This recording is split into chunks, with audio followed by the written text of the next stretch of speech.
Today we're going to be looking at an Irelia top challenger gameplay here, and we're going to see what's up. We're going to see why we were losing. We're going to take a look at the laning phase, and then we're going to take a look at like the mid game phase too. So here we go.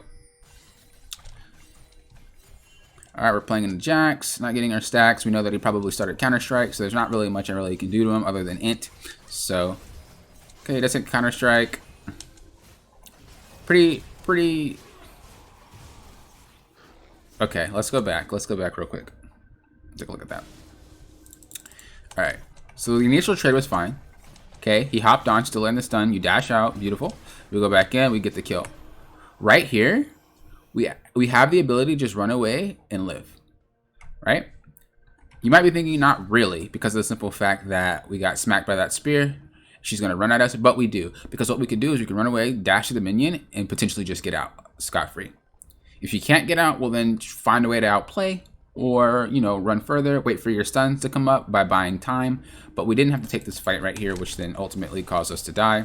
Honestly, as you see, they weren't actually able to kill you anyway, so you could have dashed to the minion, got smacked once, you'll still be low HP, but you would have lived. This right here is just a greed trade. It could just be the that sucks. It could be that you're very confident in the Irelia play, and that's okay. But for a game level so high, those mistakes are just going to cost games, right? Because we know people can close out with just a little bitty lead. We don't want to give them anything. So we're freezing the wave here. Beautiful, once again. Slow pushing it now. And we want to look to do something with this slow push, which is like either fighting the wave just like that, or we're going to look to go do something around the map. What do? We're looking to recall. Okay. What do we get? Okay. We come back to lane. Continue to fight. I have an item advantage. Pull back. Beautiful. I mean, everything's executed well. I would expect it from a challenger player, though. Okay. Good. Waiting to have our fight. One thing that I noticed is we're not really looking for plays anywhere else in our lane. And that could be one of the two things. Okay, once again, we just kind of got greedy, and we ended up just dying for it. These little simple mistakes that I don't think should be happening. We know that we just got that kill. We don't really have eyes on that jungler. We should just be leaving at this point and then returning back to lane. But what I was saying is I noticed we're not really looking to make plays around the map. And especially into a lane like Jax, where we know like the potential of us actually getting a kill is very, very slim. We might need to look to make something happen across the map to give yourself that item lead, that level lead, to be able to take them down. Luckily, though, you are still doing a really, really good job with maintaining the item lead and level leads, even when you were dying. But obviously, could be so much more. Beautiful trades once again. I guess you can say Irelia doesn't really need an item lead, considering the fact that she gets bonus damage, but you know what I mean. Okay, beautiful. Get a little trade. Before we look for this dive, we need to make sure we have sights on that Nidalee. It's very strange that he'd be jumping on you with no HP, yeah? Wait, what? Nidalee wasn't even there. What happened? How did that even work? Let me rewatch that back. Okay, going in. Right here, we get the stun off. Oh, your passive ran out. No? What happened? Oh, you whiffed your... Oh, you were trying to dodge the... Oh, and then your passive didn't reset because you didn't kill that minion. I think that's what happened, yeah? Let me see. That's super unlucky because, yeah, you would have had that. I think that's exactly what happened. Yeah, you didn't kill the minion, so you didn't get your passive reset. Oh, that sucks. Once again, though, it's just these risky plays. Like, we're relying too much on our mechanics. I get it, you know, you're a very, very good player, you know, but we don't have to rely on that. We're smart enough to just beat this dude way easier if we just use our brain rather than our mechanics. Okay, so we're going back to lane and get dove. Sucks, happens. Can't really be too upset about it. It is what it is. Come back to lane, doing our thing. Now we know dragon's up. Either we want to go to that or just buy time across the map. The thing is, your team is already losing. So having you down there for that fight, if we're going to have a dragon fight, is way more viable than you being up top with this dude when their team doesn't need Jax. Their team needs you, not Jax. So if they have a 4v4, they're probably going to lose. But let's just see what happens. They don't even fight for the dragon. So that's good.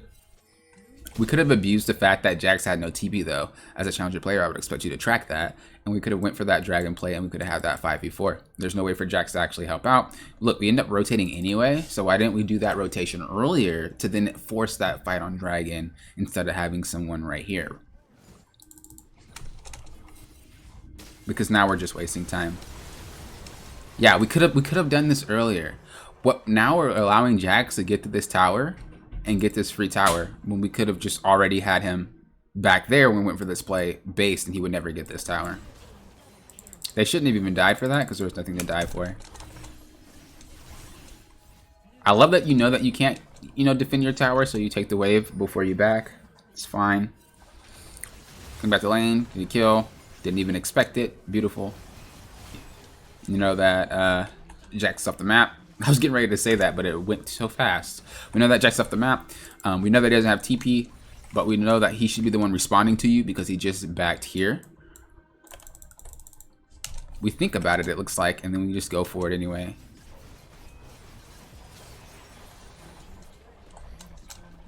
It's like we're intentionally dying to get ourselves more gold. And although that is a viable strategy that I see a lot of players do, there's no reason.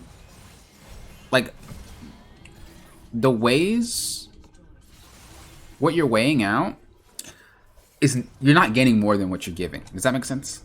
That's what I'm trying to say.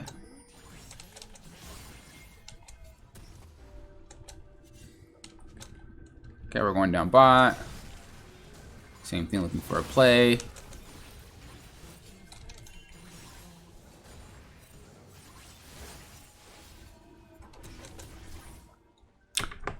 Okay. Oh, that freaking sucks.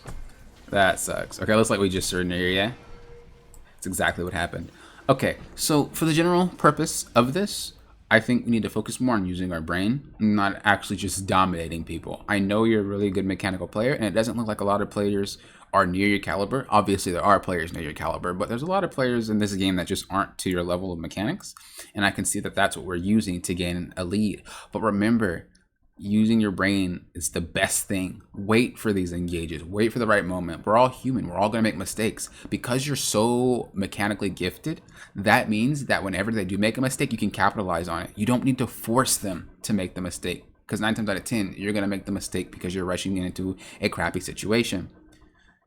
But, I mean, just like you did with that Heimerdinger, you waited for him to make a mistake. Do that the entire game, and I guarantee, I mean, you'll just be stomping. Like, stomping. Very, very easily. So, once again, thank you guys for watching. I appreciate it. If you guys would like a VOD review, or if you guys would like some of my services, feel free to go to that book. Until next time, you know what I always say. Thank you for what? Approaching this like a coach.